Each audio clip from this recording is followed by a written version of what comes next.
Hello? Okay, it's working. Good morning. Ah. Good afternoon, everyone. Thank you for joining. It's good to see some familiar faces. Great. So I'm Elise Jabaji. It is a French name, and I pronounce it the French way, but I'm not French. I'm just Lebanese, and I'm a water and climate specialist at Agua Consult, and I'll be one of the facilitators for today's session. So we just wanted to get to know you first before we start. So can I please ask for a show of hands if you are an implementers or an NGO? Wow. Wow, okay. That's good. If you're a funder, a donor agency, or you're representing the private sector? Okay, good. Are you an academic, a consultant, a researcher, a student? Yes, I can see you. And anyone from the government or any other organization that I haven't mentioned? Okay, good. So it's good to have some diversity. I know that our session is for funders and for implementers, so thank you so much, implementers, for being here. But our aim is really to get together all the actors, because advancing climate resilience is really not a one person or not a one actor, but it's all actors coming together to do that. So thank you again so much for joining. I'm going to hand over now to Louis for the welcoming remark. Thank you so much, Louis. No problem. Good afternoon. I hope nobody's going into a food coma quite yet. If you need to stand up, do some jumping jacks, whatever. So this is practical guidance for climate resilient WASH. It's a great program with featuring fascinating studies, some great case studies. So I'm going to start where I always start, which is the definition of success in the WASH sector, which has to do with sustainable service delivery and not just with getting people first-time access to a well or a latrine. And the focus on sustainable service delivery is important because one aspect, one facet of sustainability is environmental sustainability. And if you're thinking of environmental sustainability, certainly climate resilience is part of that. So in that sense, I don't really think of this as anything new, but rather something that needs to be part of how everybody is doing their job anyway. I'm not sure, I don't also need to explain why climate resilience matters to anybody in this room. If I do, come see me afterwards.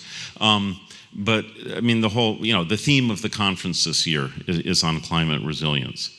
But it's one thing to acknowledge that you need to make rural water services climate resilient.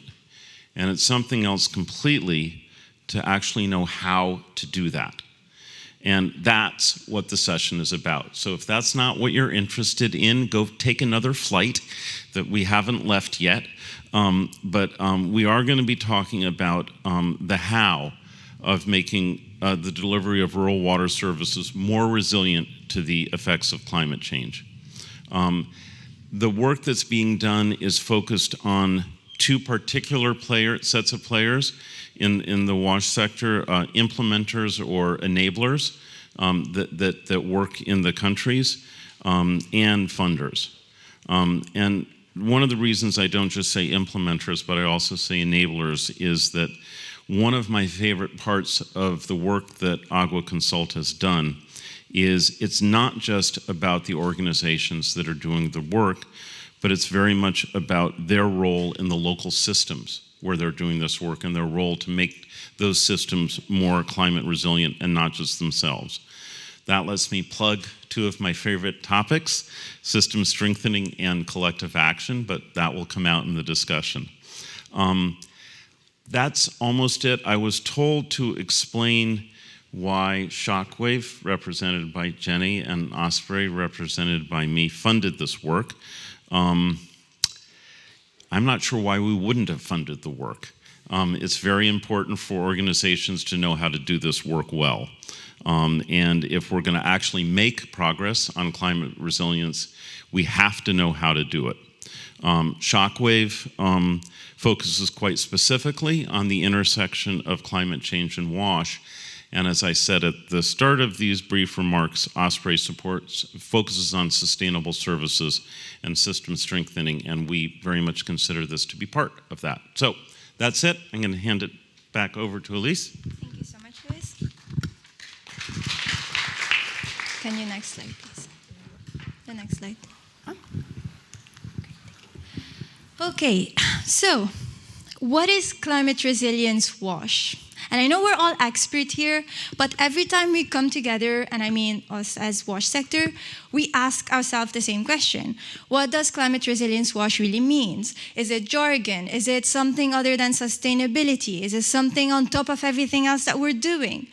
So we now have a common language. Through the Sanitation and Water for All Climate Task Force, we have now a narrative and a common language for climate resilience WASH. There is a normative definition document. I don't know if anyone saw that. Can you please give me a show of hands if you've seen the normative definition of sanitation and water for all? Oh, wow. Okay, so it's good if you want, you can check it out. It's online. And what we're trying to do as a subgroup of the Climate Task Force is to make it more practical for organizations. So you'll see more from that coming soon. And just to say that in a nutshell, the definition is focusing on resilience capacities. The definition, when you see it in the document, is focused on climate shocks and stresses, but these could apply to any shocks and any stresses, not only the climate ones.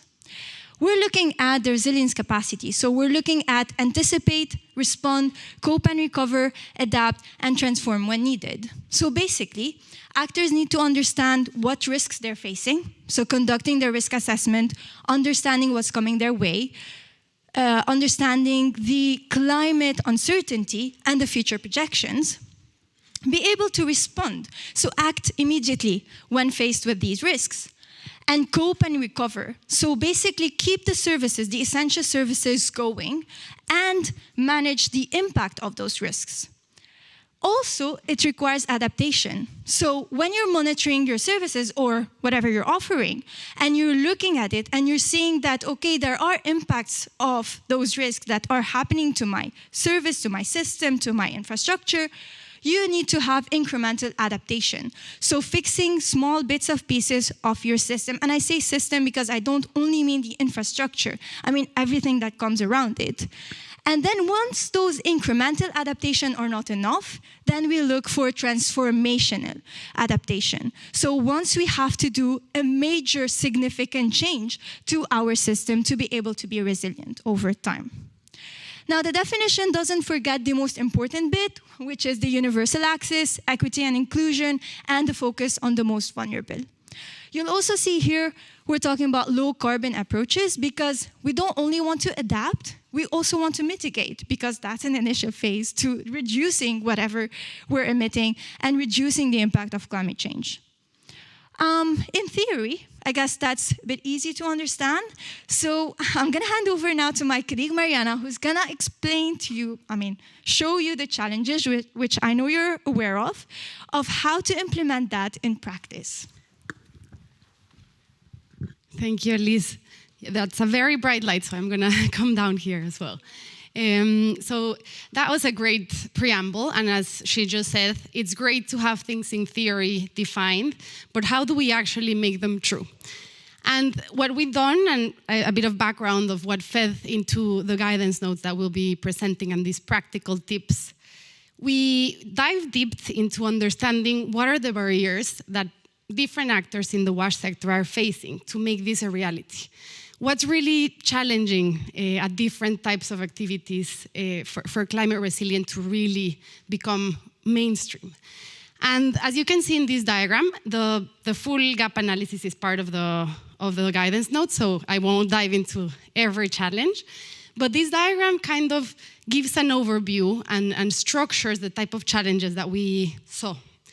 And we saw that there's challenges at the sector level, so there's a lot of challenges that are common throughout WASH actors. We saw challenges around WASH being a little bit siloed sometimes from other sectors and not speaking enough with others that are actually facing the same challenges and could be very valuable. Things around the climate jargon, the climate science being a bit daunting and just not feeling that it's part of what they do and it's just like a bit alien and external. Anyways, a lot of challenges and different root causes, but there were systemic things that, as you see in this diagram, trickle down to organizational level. And what you see on the right hand, on the left hand, the bigger box, it's what's under the organizational's direct area. So it's the organizational levels and the implementational level challenges. So things around in the organizational, things like a lack of commitment by the leadership team, there's no vision or strategy at the organizational level. And then in the programmatic element, very clear things around implementation, infrastructure, life cycle, monitoring, and very on-the-ground things. And as you can see, this diagram really tries to explain that there's a cascading effect. What happens at the sector-wide level trickles down to organization and to program, but it's also the other way around, no? What happens in the programs is what in the end becomes the sector-wide. So this was the gap analysis that you can look into more detail later on, but that fed what we're gonna be talking about today, that is the guidance notes. These guidance notes are recognizing that to overcome these barriers, we need collaboration and we need practical action. So we structure it by recognizing that there's two kind of spheres. The inner sphere, the one in gray, is what's the direct control of the organizations. So the red icon is the organizational level, the green one is the implementation. And then beyond the sphere of impact is the sphere of influence. How can we influence, as organizations, as implementers, other actors? Because yes, implementers are at the forefront, they're the ones doing the day-to-day things, they're bringing WASH to where it's needed most, but they can't do it on their own. So there's a whole system to influence, and as you can see, there's many arrows, so there's a lot of interconnections and a lot of dynamics between the implementers and the wider system, WASH system. So that's the framing for the guidance note. And this is just a snapshot of how the guidance note works. The guidance note it's not sequential. So we realized through engaging with a lot of actors and a lot of implementers that not everyone is working on the same thing. And not everyone is at the same moment in this journey to becoming more resilient to climate change. So it's a little bit tailor-made. And the only one that is for everyone, absolutely everyone, is the red one, that is the organizational level. And the logic of the guidance is you do a climate resilience self-check, which is a diagnosis of how we're doing things. And basically, if you can tick the box, and you can answer the question and you're working on it, good, keep working on it. If you can't, here are some tips and tricks. There's guidance on actions, there's case studies, there's resources.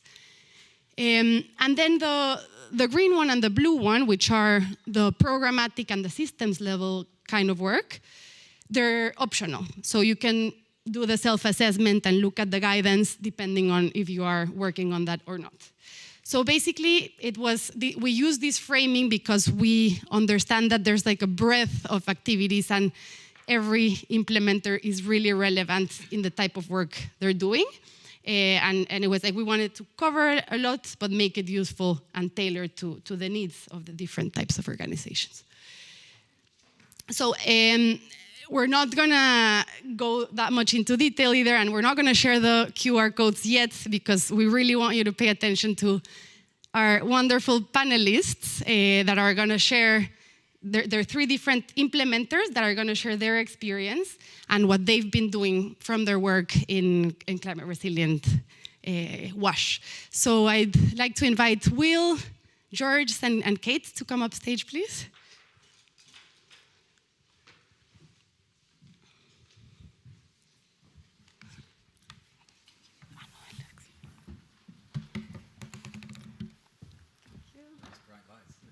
it's right.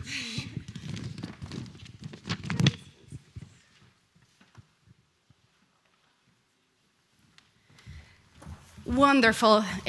So we have here three wonderful people, wonderful organizations. Will Tillett from Self-Help Africa. He is the Senior Global WASH Advisor. We have Kate Dimanya from Water for People. She's the Regional Director for Africa. And we have George Mikael from Uduma, that is the Development and Strategy Manager.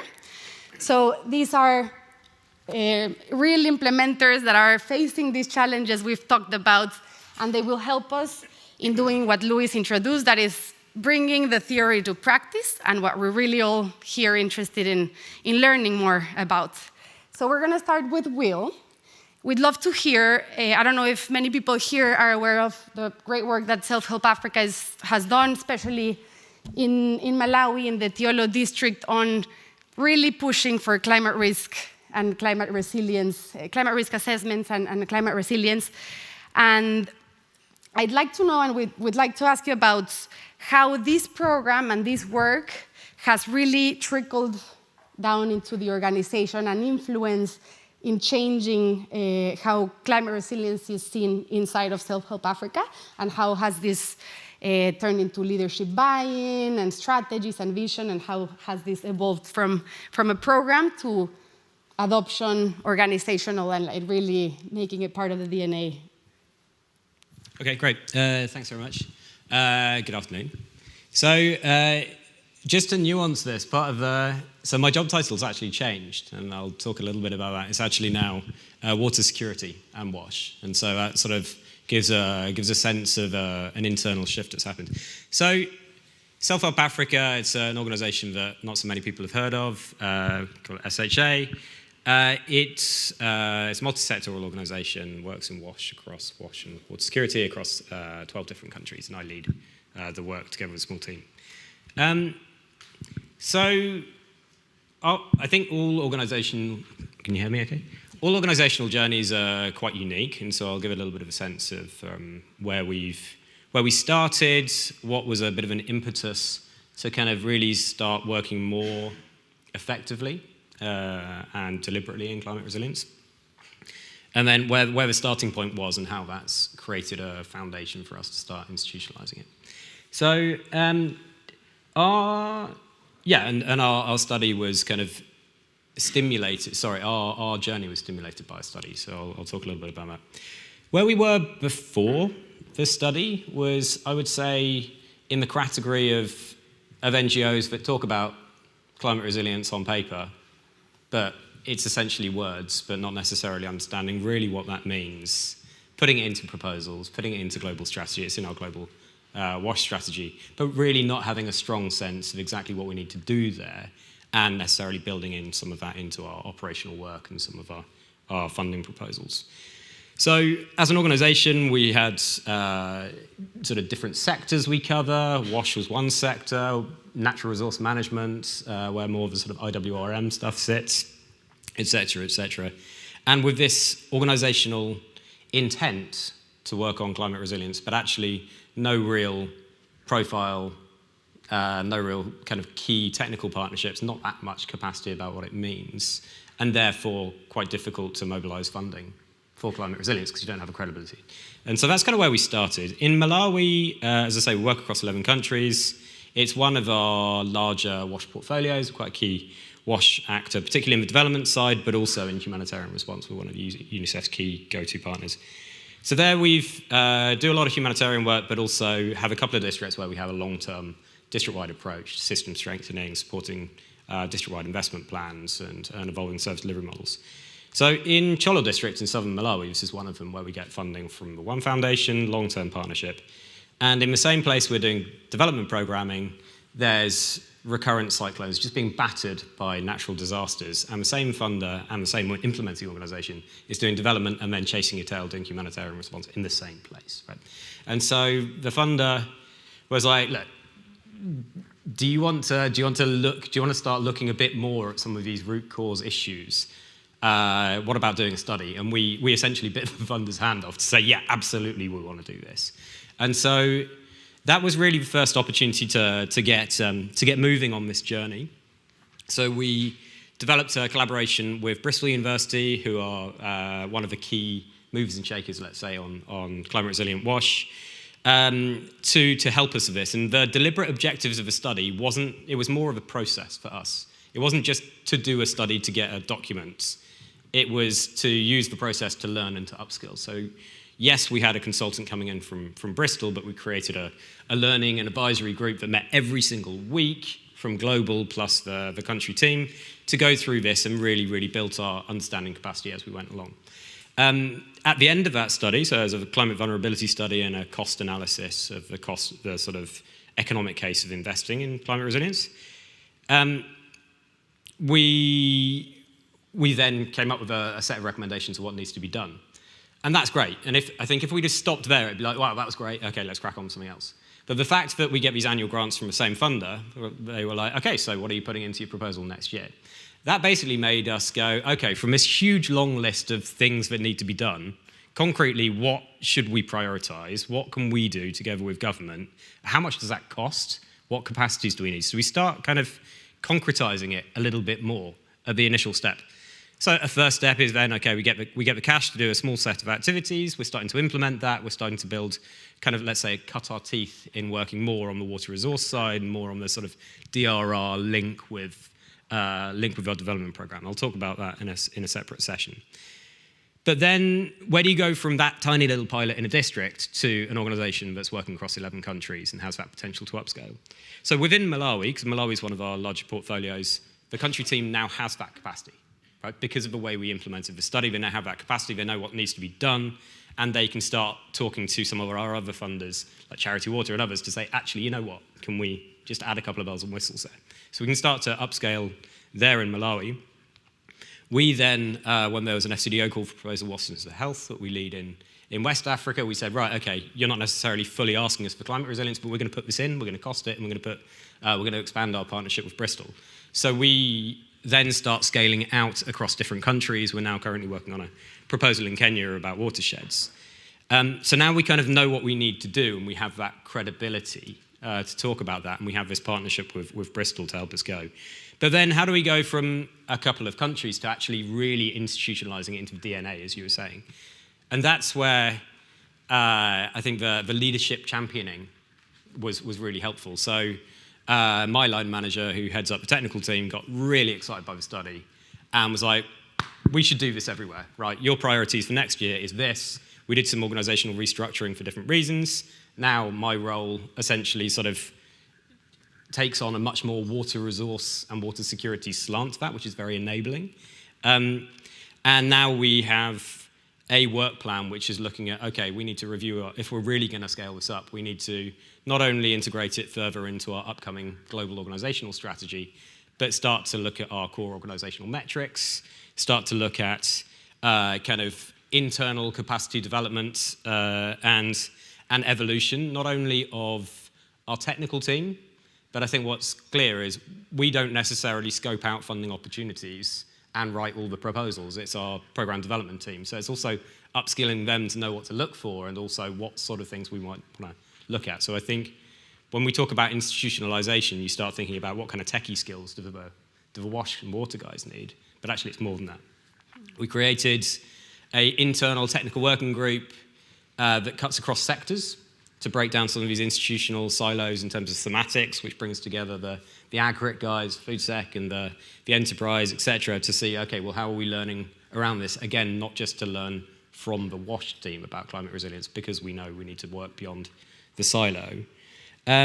So we have this deliberate approach, and then fantastically, Bristol University, because of the strength of our partnership that's growing, has got some internal funds to then provide some pro bono time to us. So we have about 10% level of effort from a very specialized postdoc to collaborate with us in this internal kind of institutional process as an organization, which is awesome. So I think where I'd maybe summarize would be, we started as an organization with intent.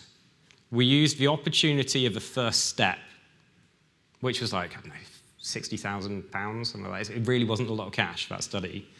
But we got the absolute most that we could off it. And now we're an organization a couple of years on that's talking on this panel, where we've got more profile, we understand what needs to be into our programs, we can cost that, we have some more credibility and track record to be able to talk to funders, we have more of a network of funders there. So I think it's what started with this study has helped us to be able to know what we want to do and to be able to actually do it. Thanks. Amazing, Will. That was really, I think, really inspiring, to see how from a really concrete one study, this has all really been embraced and incorporated in the organization. So this is a great example of how bottom-up approaches can work in really changing the mindset in the leadership, building partnerships, strengthening capacity. So a lot of good examples of how this has been adopted by Self-Help Africa. So thank you for that. Now we're going to go to George, that's going to tell us a bit about the operationalization of this and how it really looks like in the front line, in the service delivery, and then more the programmatic part of it. So thank you. Floor is yours. Quick introduction to Huduma. We are a rural water utility. We operate out of 4 countries in West Africa, serving about 1.5 million people from hand pumps to piped water systems.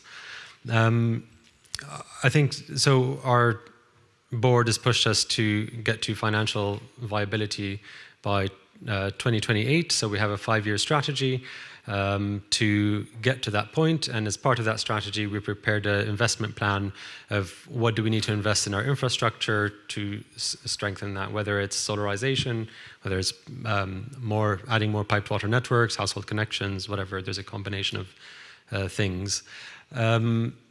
But more recently, over the past year or so, we've been reflecting on kind of there's a resilience of our services. We operate out of Mali and Burkina Faso, so climate resilience is important, but so is security, and we have other issues. We've lost quite a few systems to insecurity in places like northern Burkina. And so we've been through a process, which is essentially look at the more national level strategic risks, working with our teams to identify the kind of repeated operational risks that they have, so flooding in certain areas. We have issues of theft, pumps being broken, solar panels being damaged, things along those lines. So the risks are not just climate risks, but beyond that. We then look at some common responses to mitigate those risks. And we've updated essentially our investment plan and prioritized our investment plan to address some of those risks. So I think that's what this process has helped us with. I think I forgot the last point. I had one more point, but that's fine, good enough, I think. No, that's great and really practical, and as you have been hearing from both of these cases, it's a demand from the ground sometimes. It's like the risks are not a foreign thing anymore, they're really here. So it's sometimes losing a system what really pushes you to start adopting this, and it's part of an investment plan now. No, it has to be part of the planning throughout the project's life cycle. No, so it's interesting to hear how it's like from design to implementation to monitoring, these risk assessments can really understand. And a really good point that George made is risks beyond climate. Today we're talking about climate resilience, but resilience goes way beyond. A lot of what you do to become climate resilient is also helping become more resilient in general, but it's how important it is to understand risks at the get-go and to really bulletproof whatever you're doing to prevent losses and investments that end up not fully working. No? So great, thanks for that, George. And now we're gonna go with Kate, that's gonna brief us about the work that Water for People is doing to strengthen systems and to influence this blue area of the diagram we saw.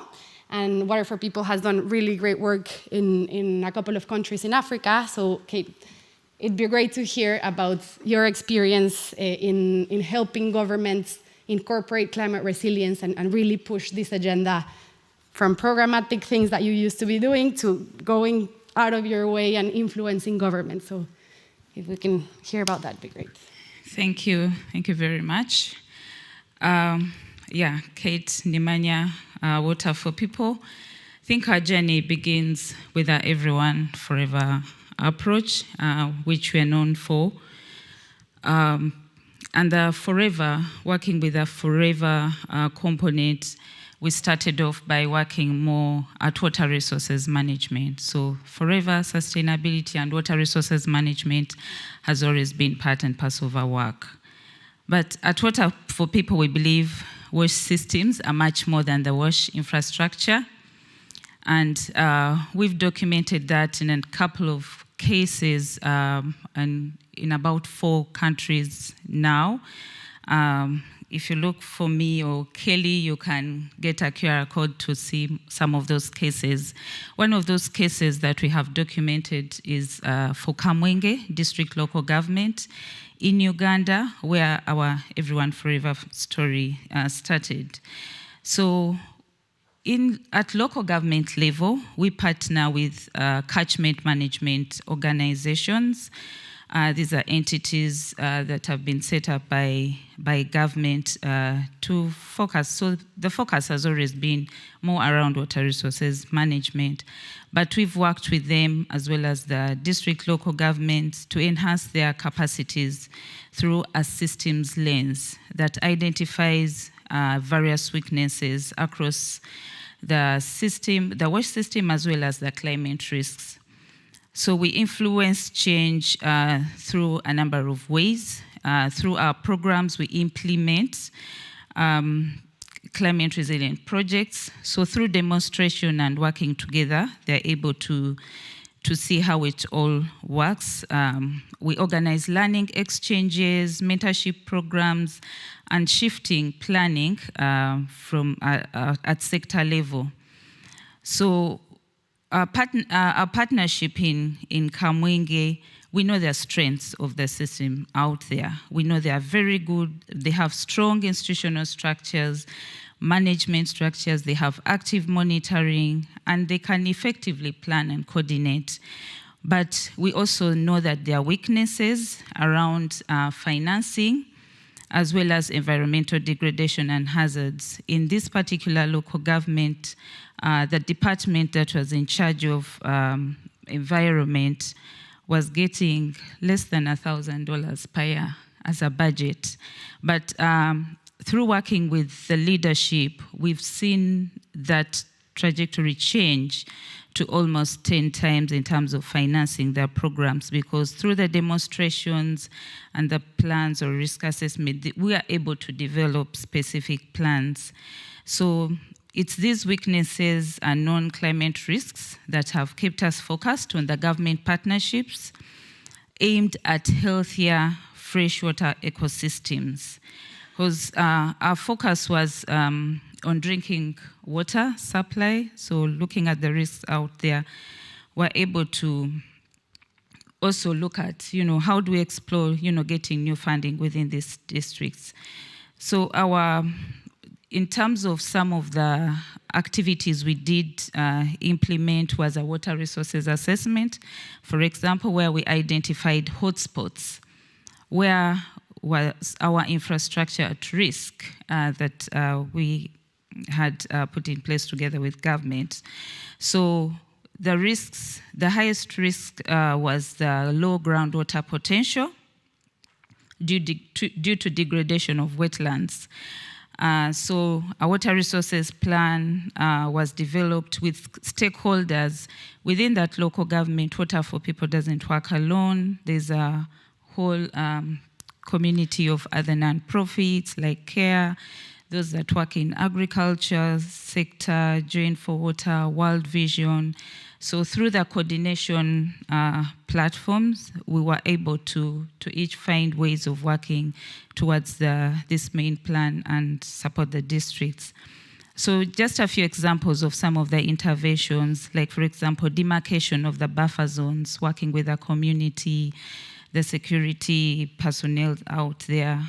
And this is coupled with alternative livelihoods, because if you demarcate and you have people get out of the wetlands, what will they feed on? What do they feed their families on? So, but again, we see that wetlands is one of the ways in which you can get water flowing almost within 6 months.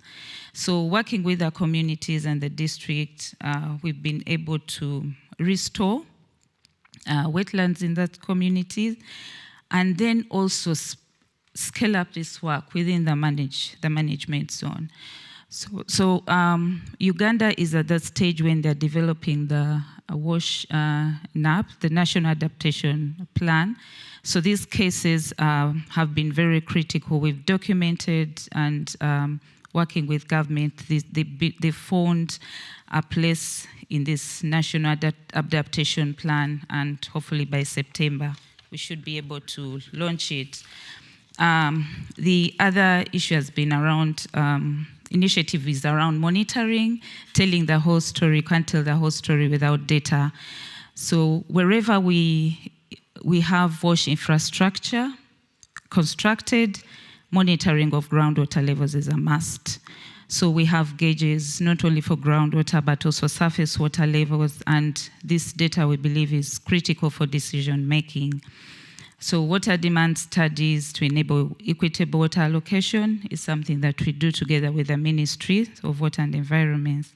So this work has created an opportunity for us to explore the potential of establishing a catchment investment program. So moving from a small watershed to a much wider catchment, working with a number of players out there. So that is in Uganda, but I wanted also to share something small from Rwanda, where we support government to mobilize climate finance for resilient WASH. So in Rwanda, we also have a decade of working at district level. We work in over 15, almost half of the districts in that country. So we've expanded our scope to provide technical support at the national level. Holding meetings, conversations, trainings at that level to be able to talk about, WASH and climate resilience. So we are providing support currently to the Rwanda Water Board and targeting at least one of the MDBs, that is African Development Bank, to secure finance. We know that, to secure finance, you have to do quite a lot in terms of undertaking environmental and social impact assessments, pest management plans, resettlement and livelihood restoration action plans. So as our TA also focuses on getting those plans ready, and one of our latest project is about $14 million, and we believe that we are on the path to unlocking that, but walking the journey with government. Thank you. Wonderful, Kate. Thank you so much. I think that shed a lot of light in how the power of NGOs is in influencing the broader system. Going across sectors, bridging WRM and these catchment approaches with government, finance, NAPs, a lot of great work there. So thank you, Kate. And now we'd like to open the room for questions to the panelists. So we'll take a couple of questions. So if you can please raise your hands if you want to ask something. There we go. Question for you, George. Wanted to know which kind of data, scenarios, or indicators you've been able to leverage into your investment planning exercise, and if you were able to do it internally or had to rely on external expertise. Yeah. Or any other question? Maybe you can take a couple and then if there's no question. Okay, so my question is for Kate. I would love to know how you were able to engage the government of Rwanda to unlock the finance opportunity in, towards achieving the resilient WASH in Rwanda. Should we take maybe one more?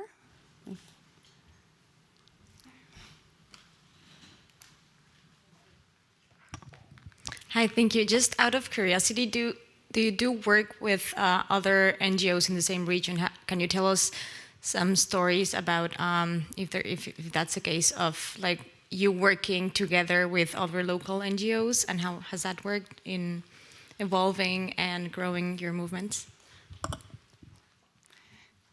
Thank you. I think we can start with answers. We can do it in order.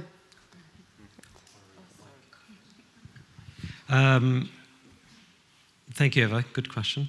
So I would borrow what Lewis said before. For us, the kind of key thing we're looking for is sustainable services, keeping the taps running. So the top indicator is the financial viability of us as an operator. It means the services will continue. And from that, for us, one of the key indicators is consumption. In many scenarios, government assume that consumption needs to be 20 liters. Actually, I think in the same room, my boss was here and said something about 7 liters. 20 liters per person per day is the expectation of what government thinks people want. What we're seeing is often the average is about 7 liters per person per day. And what we have is a consumption improvement plan. So that means getting water closer to homes, so it's more convenient for people, making sure it's more affordable, other uses. So for the other, financial viability, consumption, and from that, those are our key KPIs. And from that, we get to, okay, what are the potential disruptors to those, and what unlocks the opportunity to increase consumption, where people can consume more safe water. Those are the key things. Just to say the thing I remembered in the end. There are 2 areas we're mainly investing in. So that's equipment, infrastructure, so hard stuff, including digital systems. And the other area we invest in is strengthening processes and performance. And that kind of links together. So they're like very soft stuff and hard stuff. Those are the key areas we invest in. Thank you for the great questions. Starting off on how we worked with the Rwanda government, we did start off with an analysis. We have what we call the building block analysis, where we do look at the whole system and find where the challenges are. Finance was one of the challenges within Rwanda, and much as it is one country that has the Green Fund, lots of funding for climate resilience, there was actually none. They actually couldn't access any funding. So trying to find out what are the bottlenecks in terms of capacities, in terms of knowledge, but also data studies. So once we did find that out together with them, then we made a plan on how we are going to achieve that. So working with them, we're able to look out what are the opportunities out there, what is required, and then we put up a team that worked with them until today.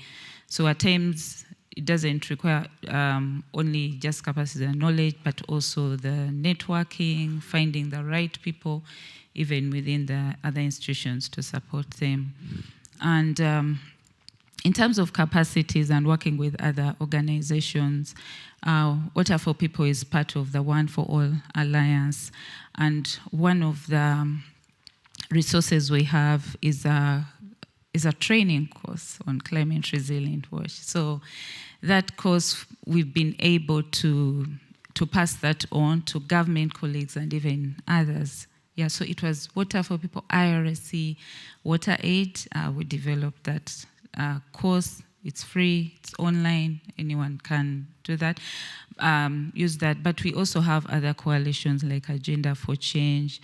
So in Rwanda, for example, we do work with World Vision, CARE, and others to be able to push these agendas. Yeah. Thanks. Yeah, so I'll just touch on the last point. So I think building on what you were saying around, I think there's the collaboration with other NGOs. There's a kind of at the global level or organizational level, at the country level, and then more locally. So I think you've touched on the kind of the Agenda for Change collaboration we have, and even this morning talking with Water for People about how can we how can we look at some of our organizational objectives in the scale-up plan? How can we bounce some ideas off? And even when you were talking about wetlands, I was there scribbling down. So there was, so I think there's a lot of good collaboration with a gene pool of organizations. And I think it's, for me, a question about how can those outside that kind of echo chamber or peer group be really benefiting and learning from that, both in the development sector, but also in the humanitarian sector there, given George's point around sort of resilience isn't just about climate, right? And it's not just about development stuff. But I think more at the local level, I had a chat with Mutti, who's here. So we're really lucky to have a great partnership with a local organization in Malawi called Baseflow. And it really is an awesome organization. You should talk to Mutti. And so for us, it's not just about scaling up, it's also about scaling out. And our organization has an overarching sort of drive around the localization process and how can we really have win-win collaborations with a small number of really strategic key local partners. And I think with, for example, Baseflow's real focus on sustainable groundwater management and how can we work together in terms of mutually upskilling, co-creating the programs, co-creating the development of things. I think that's already a process which is in its early stages, but I think it's like, this is where just do a study, but you do a study and then you start to actually implement, you then start to build the networks, you start thinking about who would be useful to collaborate with. So I think it's not just about working generally with civil society, I think it's working for us, it's about really being clear about who within the country system is most relevant to work with and like us to join in the journey of kind of upskilling. Yeah, thanks. Amazing. I really like that phrase of not only scaling up, but scaling out. And I think it really emphasizes how we need a lot of collaboration, because to scale out, you need others, you need a wider system, you need to speak with water resources people, with agriculture, with energy. So I really like that closing reflection.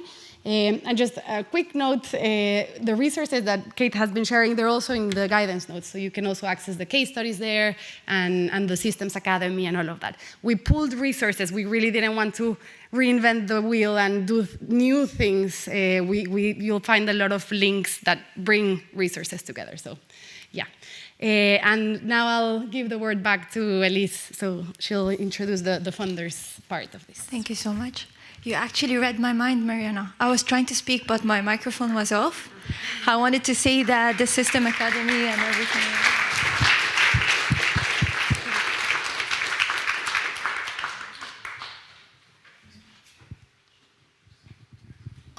Great. Thank you so much, Mariana. Thank you so much, panelists, and for your interesting questions. Just to say that we're going to have another Q&A round, so if you think about anything, just let us know. Now we're going to talk about funders. So funders, they also have a dual role. On one end of the spectrum, they directly support NGOs, implementers, grantees. So by directly providing grants, by providing them with some funding for the groundwork, by capacitating them to be more resilient. And on the other hand, and on the other end of the spectrum, they work at supporting systemic enablers. So they use their influence to advocate and to influence the climate resilience of the sector and to shift their priorities. They also use their convening power to bring together different actors to talk about climate resilience. And what we did is, across the spectrum, we divided the engagement of the funders across 3 different interconnected dimensions: financing and resource mobilization. So as I said, it could be grant making, or it could be de-risking, or even crowding in different types of capital. Sector alignment and coordination. So it could be coordinating between the grantees that they're funding and their partners, or it could go all the way to convening different actors in the sector and helping them coordinate with each other. And finally, the capacity and knowledge building. So they could support their grantees, building their own capacity, or they could fund platform, tools, learning briefs, just like this one, to be able to support the sector as a whole. And based on that, we've developed a funder's brief, very similar to the implementer's brief that Mariana presented. We have the entry points that I just discussed, the direct support to NGOs and the support to systemic enablers. For each one of them, we're covering all 3 dimensions, so the financing, the sector alignment and coordination, and the capacity and knowledge. And for each one of these, we've come up with a list of actions that could be recommendations for funders to see how they can support you as implementers and NGOs. This funder's brief also comes with some tools, some frameworks, and some real-life examples.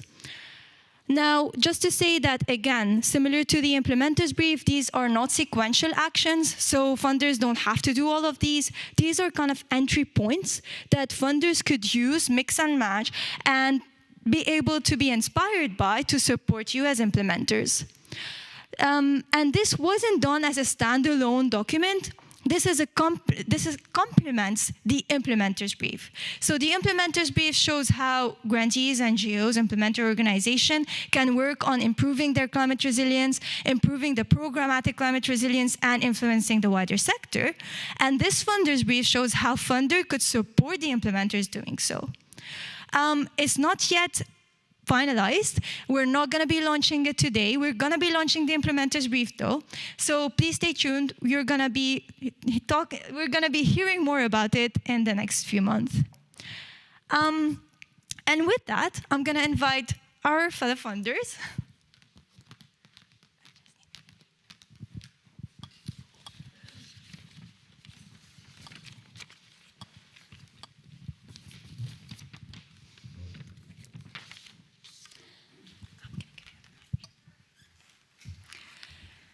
Great.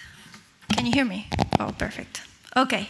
So, as I just said, we've framed the Climate Resilience Wash as something that funders could support in many ways. They could support by directly providing grants or by supporting the system as a whole. So, I'm going to just introduce you to our panelists. For those of you who doesn't know them, we have Jenny Werkbrett. She's from Shockwave Foundation. She's representing a philanthropy foundation or catalytic philanthropy. We have Jeremy from Aqua for All, and he's representing a catalytic financier. And finally, we have Seth from Coca-Cola Foundation, representing a corporate foundation. Great, thank you so much. So, Seth, let me start with you. I know you don't have the mic. Great. So from a corporate foundation perspective, how are you building climate resilience within your WASH portfolio? And how do you support your partners? How do you strengthen the sector? And how do you align with the Coca-Cola corporate kind of commitment? Yeah, well, good afternoon, everyone. So the Coca-Cola Foundation, we support climate resilient water programming and really from on the supply side and on the demand side. I think an example on the supply side would be our work with nature-based solutions. That's a lot of green infrastructure with restoring and watershed health, restoring ecosystems to help us store water, to provide just a better capacity for communities to sustain those water shocks of too much water or too little water. Also, maybe an example of what we're funding a lot more going forward on maybe the supply side is thinking about non-revenue water. I think that's a big important aspect when we think about climate shocks. Is the amount of water we're losing around the world is pretty it's shocking. There's enough water we're losing around the world through pipe leaks, through non-revenue water actions, to provide all the 2 billion people over 100 liters of water per day. So I think that's a big aspect of where we're going forward as well too. I think one of the things that we want to do better is how do we combine these a little bit more? A lot of times we'll have our watershed health programmings in one area and our WASH projects in another area. And what we found is there's a lot of silos in the sector. And so that's one of the things that we want to be more deliberate about our programming going forward is how do we break down some of these silos because even our partners may speak different languages. Our watershed health partners speak a different language. They have a different terminology, a different programming than, say, some of our traditional water and sanitation service delivery partners. So that's something going forward I think we want to improve on because we need to see that interconnectivity to be more climate resilient with our water programming. Part two, that was alignment with the company, right? I believe is what you said. a lot of what we do at our water program aligns with sort of the company's sustainability programming while keeping the foundation independent in a lot of ways. The company's work really relies a lot more on, or focuses on the operations efficiencies, also focus on the operational watersheds, where the foundation's target, our focus is on water-stressed communities. Anywhere Coca-Cola products are sold and employees live and work, which is pretty much everywhere, right? But the main focus for us is on communities. And so there are some overlaps. And probably one of the more maybe practical ways that we've tried to collaborate with the company is on just recognizing that because there's a lot more corporate money coming into resilient water programming, is how do we standardize on reporting metrics? It sounds not that big of a deal, but probably for any partners who have been, having aligned metrics really helps. And the reason for that is because of the foundations that the company chooses, our impacts can roll up under their sustainability reporting. And so that's something I think that we can be catalytic not only with the company, but with the entire sector as we help prepare NGOs for that too. I think another aspect that the foundation plays is a bridge between the corporate space and you guys, the experts in a lot of ways. How can we better learn from you, translate that to not only the Coca-Cola company, but to the greater sector as a whole, the corporate sector, but also start to signal to you where we think there's more private investment coming in, some of the private as well too, because we see the need for greater collaboration with the private sector and the NGO sector in these spaces too. And then driving, I think just with the entire corporate sector, we participate in a lot of programmings with 2030 Water Resources Group, the CEO Water Mandate. And so how do we participate with and help collective action on one of these and WASH programs, climate resilience? And maybe a great example is I see one of our partners, WaterAids here. We've partnered with them, and I think it's GAP, GlaxoSmithKline, Cargill, and we came in as a philanthropic partner to help expand the Women in Water Initiative in India. So I think you're seeing more and more opportunities for philanthropic organizations to come in and drive both partnerships with NGOs, but greater corporate partnerships as well too. And so looking at some of these collaborative groups, I think it's going to be something to bring a lot more funding to help support the work that you guys are doing around the world. Great, thank you so much. Thank you, Seth. I mean, the 2 points that you highlighted are very important, and we mentioned that in the implementers brief and also in the funders brief. How can we bridge this gap between water resources and water and WASH or water supply? And it's very important that even the funders are thinking about how they can support their partners doing so and finding metrics. Also, how can you bridge the gap between corporate and philanthropy? And from what I hear from you, and I think that's interesting for you implementers, is that there are alternative sources. They can tap into corporate money through the CEO Water Mandate if the partnership works. So good things. Well, I got cut off. No, you can. Go ahead. No, I think one thing to kind of think about is that you're looked at as the sector experts. So you're seeing a lot more, I think, just philanthropic groups, but also corporate groups looking to you for answers on how to solve this too. So don't forget you play a huge role in sort of defining the space for climate resilient WASH, whether it's on the water resource side or the traditional water and sanitation service delivery. So the world's looking to you for a lot of help with that too. So. Great, thank you so much, Seth. Jeremy, your work at Aqua4All is often about what it takes to help organizations grow from early pilots to something that can scale. So how do you approach that? Can you tell us more about that? Absolutely. Good afternoon, everyone. My name's Jeremy Keaton, and I'm with the Aqua4All as the market development lead. I'm 1 month old at Aqua4All, so prior to that, I was sitting on the other panel on the implementer side, implementing USAID projects, most recently in Indonesia. So I'll just talk briefly about our work at Aqua4All, where really what we do is try to find and support small and medium enterprises to grow and scale their water and sanitation businesses. And our approach for that is to start kind of at the pilot and moving to scale while embedding climate resilience at every step.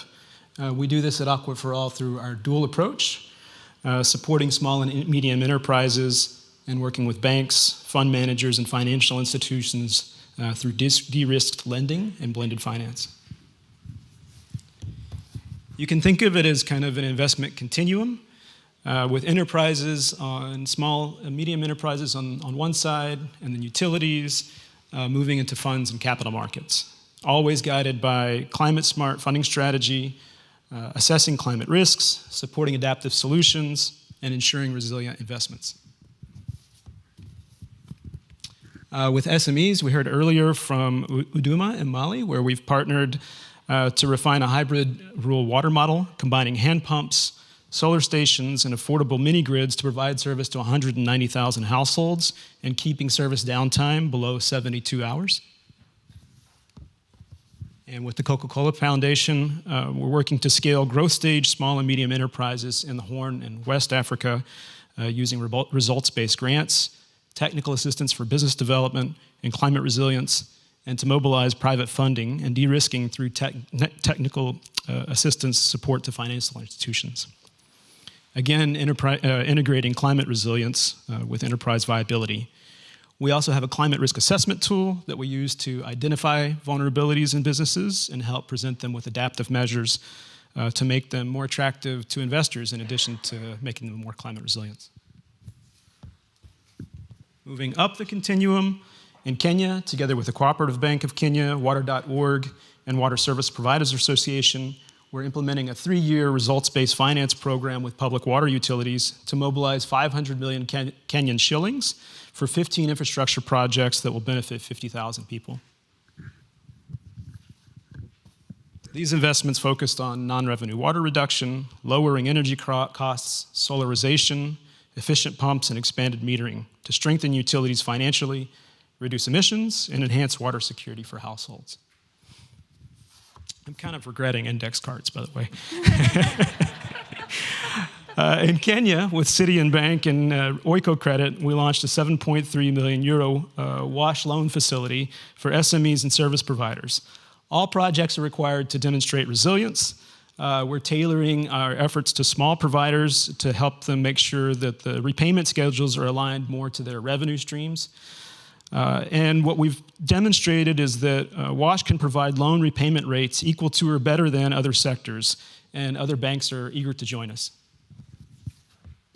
Lastly, with Incofin as part of the Water Access Acceleration Fund, we designed a blended finance vehicle where one investee, Spouts International, received 3 million euro to expand access to 740,000 people while averting 1 million tons of CO2. Through the fund itself, we surpassed our close target of 50 million euro, exceeding that to 62.9 million euro.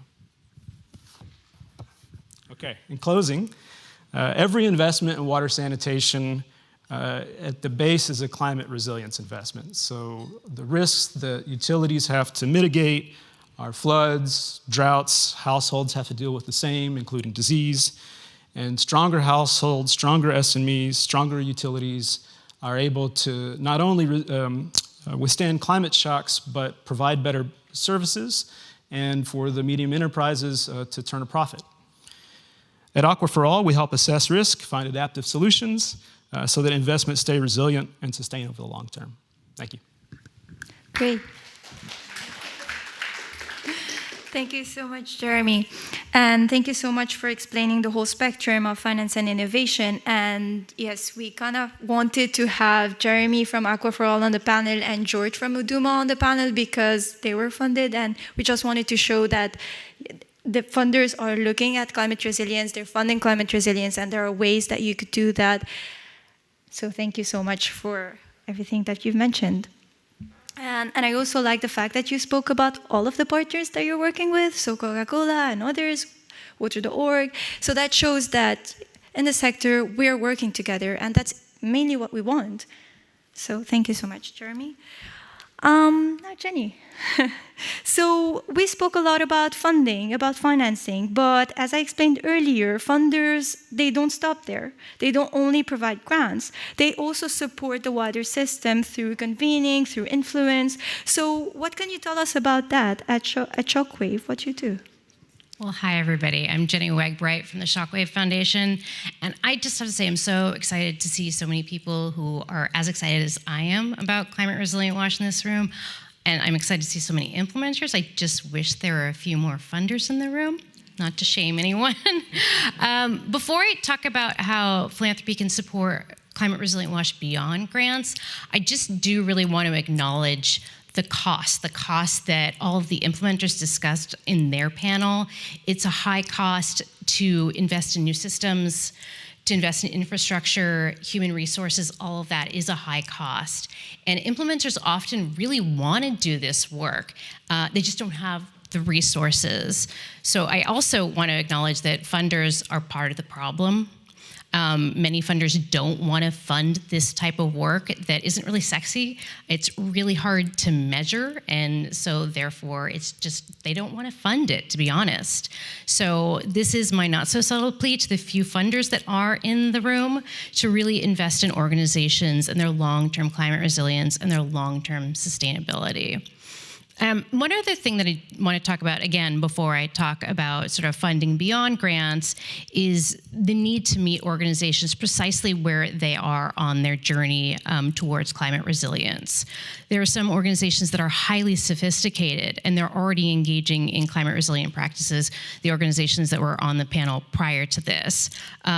They really need investment in scaling and deepening their approaches, but there are also organizations that are newer to this, and they need resources to map out all their risks and to build strategies to address all of those risks. So again, it's really important that implementers build those internal capacities, the staffing, and the governance and strategy needed to sustain climate resilient WASH programming. However, funding is needed not just to support these organizations, but to build and share the practices around climate resilient WASH, like this fantastic work that Aqua Consult has done. So I really encourage you, when the QR code pops up, take a look at it, read it, share it broadly among your networks, and also when the implementer guidance brief is done as well, just share that broadly. It's really about sharing knowledge and making sure everybody has access to the same information. As the team at Aqua Consult mentioned, it's not just this guidance document. There are so many other links within there. It's like a meta document. Things beyond grants. Funders need to fund organizations to document and disseminate their own climate resilient case studies, what works, what are the challenges, what are the barriers, and sharing all of that. As a case in point, we did fund Water for People to do case studies. They're place-based case studies documenting their experiences with climate resilient programming, which again is in the guidance document, but it's also on Water for People's website. I encourage you to take a look at this because it really can help guide you if you're early on in your journey. In addition, funders can support convening within and across peer organization to share strategies and to collaborate. They can support coalitions of implementers to work together to strengthen climate resilience of WASH systems. They can fund toolkits, guidance documents like these that integrate climate resilience into program design and planning. And they can support advocacy and broader systems change and promote sector-wide funding practices that emphasize climate risk and long-term sustainability. So it's also sort of pushing peers. So this isn't really considered that flashy kind of work that gets attention or is impressive around impact metrics, but this is the type of funding that's central to furthering climate resilience. Great. Thank you so much, Jenny. And just going to your last point about pushing peers, I think by talking about the costs and by saying that funders could be the problem, you're also pushing peers. So thank you so much. Now a question to all three panelists. I mean, whoever wants to answer that. I think, Jenny, you touched on that a bit. But across these approaches and everything that you mentioned, what do you see is the most important way funders can meet organizations where they are in their journey on climate resilience, rather than making it a barrier to funding?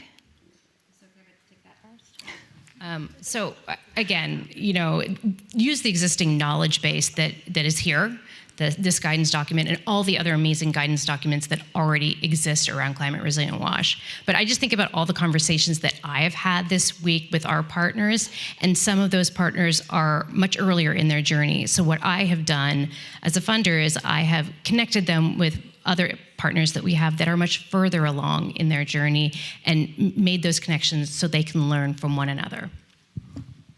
Thank you. I think one of the things, we have a broad range of partners being globally. You know, a lot of them you're more professional. You could probably, here in Stockholm, right? All y'all are professional WASH organizations. And then some that are very small, very local, that funding is a huge challenge for them too. And so one of the things that we are trying to do is how do we help build capacity with some of these partners as well too.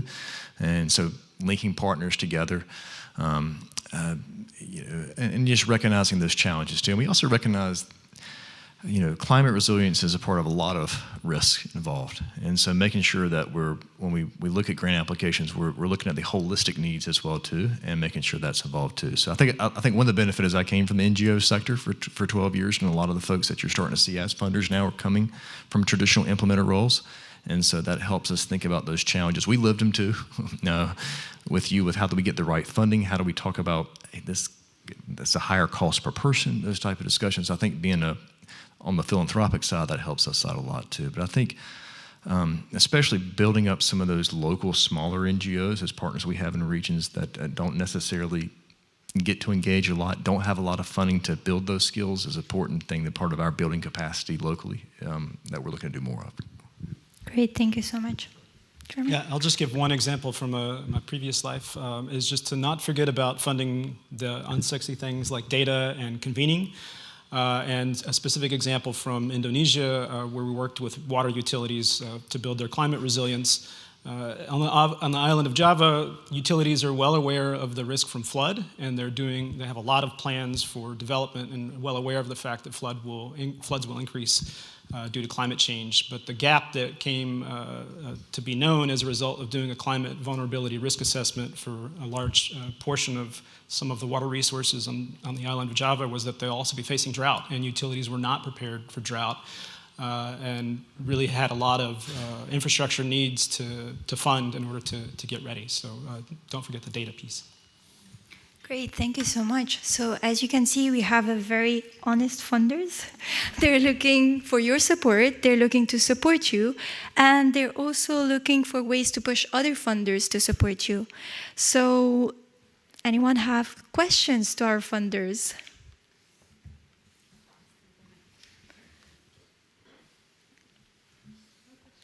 Well. Yeah. Yes, Will. No, I think that's awesome. I think it's about a question to, I think, particularly to Seth and to Jenny, is to think like, and maybe to AgriConsult who did this study, is where were some of the key understanding gaps that can help to really move? Because I think, I mean, let's be frank, NGOs can want to do stuff, but they can't do stuff if they don't have cash to do stuff, right?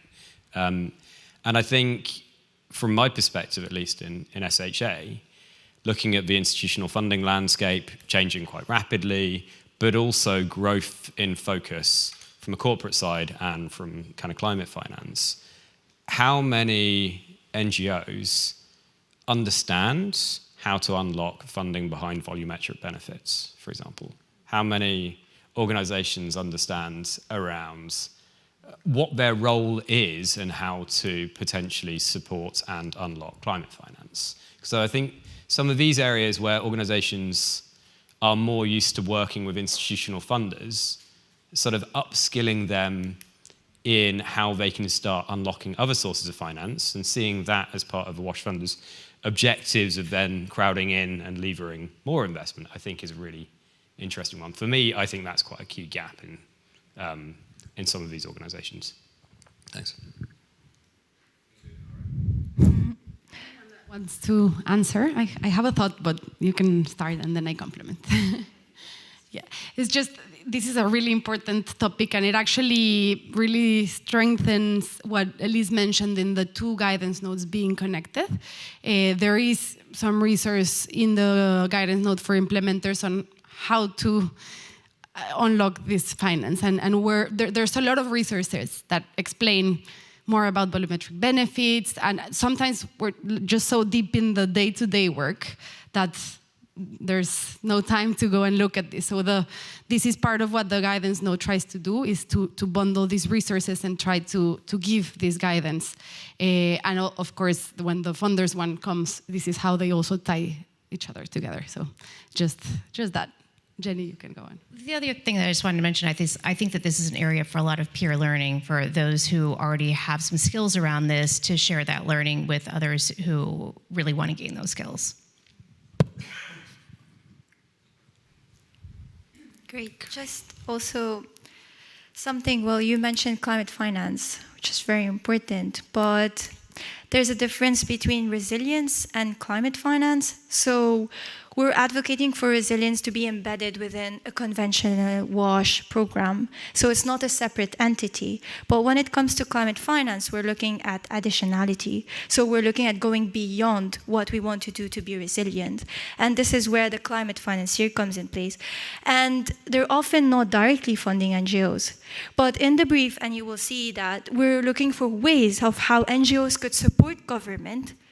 And that's the way they can tap into climate finance, because climate finance right now is directed to governments, it's directed to big organizations. So the role of NGOs is to enable these governments or enable these organizations and strengthen them to be able to tap into climate finance. Super. I think those two add up super well in the need for more peer learning and collective action, and just kind of teaming up. I'm going to give it to you. Thank you so much. My question is related to like the kind of common issue, I guess, about the time frame, because it feels that often implementers need a longer time frame to embed climate resilient practices into WASH systems. So I'm wondering, how do you tackle that, given that it seems that often funders want quicker results than are possible? So yeah, thanks. Very good question.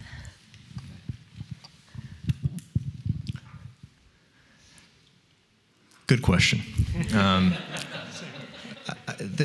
I think on the foundation side, the program needs to be as long as you need to be successful, right? So I don't think there's. I'm hoping we're not forcing people. Oftentimes we extend grants because delays happen.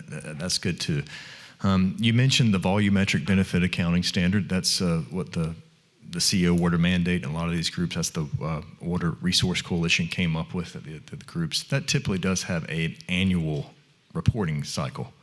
But that's after the project's completed, right? They want to have that too. So I think that's a little bit easier a mechanism to understand. But I think, at least for us, I don't see an issue with projects needing to be longer in time frame. I think that's part of the conversation that goes wrong with that. And so I'm hoping that the funders were getting smarter with that, right? And I think that's just a conversation to have early on, that this project does not meet 12-month cycle, right? I'm thinking we're getting better with that. I can tell you, if the Coca-Cola Foundation isn't, let me know, and I can help you with that. But I'm hoping that is too. But some of these reporting standards that are coming out, that if you do want to unlock some of this private money, I think you just need to be realistic that they're being driven by regulations, okay, as well too, and the corporate reporting cycle. So I think just understanding what that is. So it's the volumetric benefit accounting framework, and there's also WASH for Work that just came out. That's a newer one, more traditional WASH-related activities, water and service delivery, as well too. So, and those will be adapted over time. And I think if you would like to engage in that network, there are NGOs that are part of the CEO Water Mandate. They're part of that coalition, and I think that would be a welcome addition. That if you want to be involved in some of those as well. So. I'm glad you brought up that question of timeline, because I think it's about funders learning about being flexible. And I think there are some funders out there that aren't necessarily flexible. It's letting your partner define the timelines. And so this is just another moment to make a small plea to funders to listen to your partners about appropriate timelines and being patient and understanding that this is a very long-term process. Great. Can I say that we're counting on you to influence other funders? Any other questions? Yes.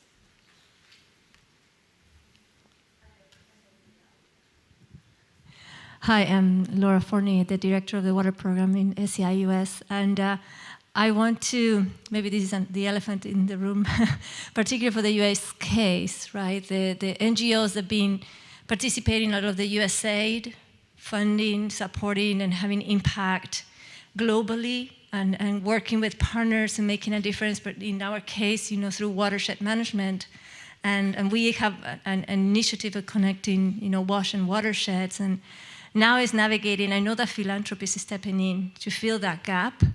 And the challenge is a different dynamic in terms of how to approach the funder, how to navigate that landscape for the people that have been working, for years on USAID or this type of projects. And I just want to ask, humbly, if you have any advice for NGOs on how to navigate that transition into continue creating impact, but through philanthropy.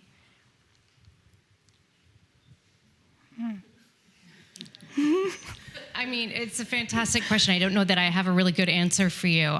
To be honest, I think that there's going to be a real gap. And I don't think that this is a role that corporate or private philanthropy can fill. So I can't do anything besides being totally honest with you. Does anybody have a more optimistic take on this? I'll try. As a previous USAID implementer, I think one of the things that we notice is that there's a lot of funding out there. And oftentimes, helping water service providers stretch our thinking a little bit on what they might not see as something that fits in their wheelhouse. So, for example, maybe an upstream forest restoration project that they think, well, we're not foresters, so that doesn't apply to us. But actually, they're the receiver of the downstream water that comes out of that, and they might have a role to play, and there's maybe funding available. So just stretching the thinking about the interactions with other sectors and going out and looking for sources that might not come to mind immediately.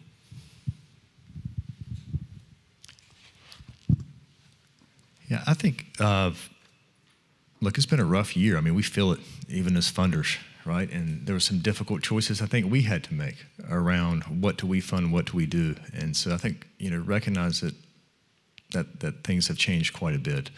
I would kind of agree with looking at some different options, different sectors a little bit. You have a lot of skill sets to play. And one of the things I actually spoke a little bit yesterday is that there's more impact financing coming out there and the need to have more NGOs. Maybe you were a full implementer in the past.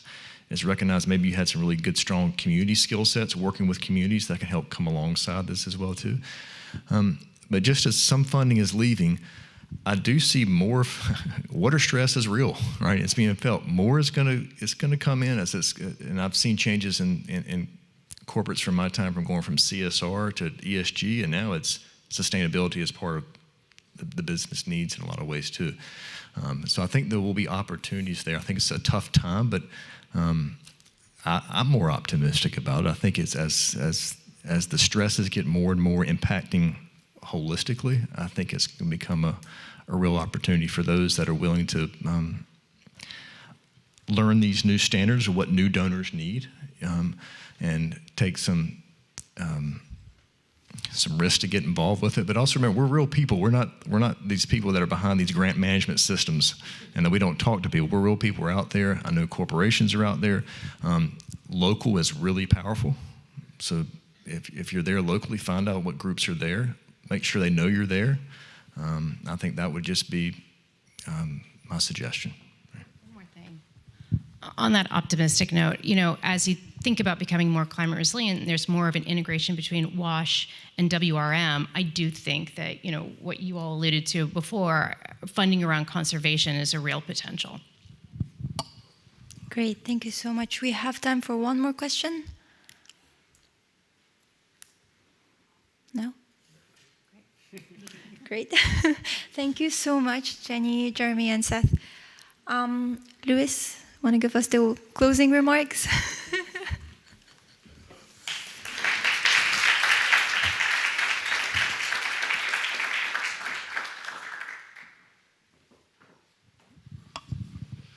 I was supposed to sum this up, which I'm not even going to try to do. We benefit from having a terrific set of consultants from AguaConsult who have themselves consulted with all sorts of folks from the implementers to the funders and a lot more. All of that comes out in these guidance notes. So there will be a QR code coming up there sometime. Take a look at this. The other thing I'd say is, like anything that we support, give us feedback on what you think about it. If you think it's off base, it's not doing what it's supposed to do, let us know, because we do try to learn and adapt. I guess the other point I'd make is, as Jenny said in her first remarks, it costs more to do climate resilient wash than to not do climate resilient wash. But it only costs more if you're thinking about the initial cost. If you're looking at the life cycle, the full cycle of how services are delivered, it's much cheaper to figure this out sooner and figure out how to deal with it. So that means basically you're making an investment that's going to pay off over the long term. It's easier to make investments when there's an obvious financial return from this. In this case, what it's helping you do is avoid further costs in the future and further risks. That can be harder to fund, and as we brought out right at the end here, it's getting harder to find funding out there, and certainly harder to find large funding. But there are ways, as if you get a little bit more creative about this, to look for those funds. So I am optimistic. We know more. Certainly, we're a lot further than we were even 5 years ago in terms of thinking about these issues, learning about these issues, knowing how to deal with them. So I think we have learned a lot, and there's going to be a lot more learning. But this is a contribution to that. And other than that, I just want to say thank you for coming. And are we also online? So thanks to the folks who joined us online, who we haven't acknowledged yet.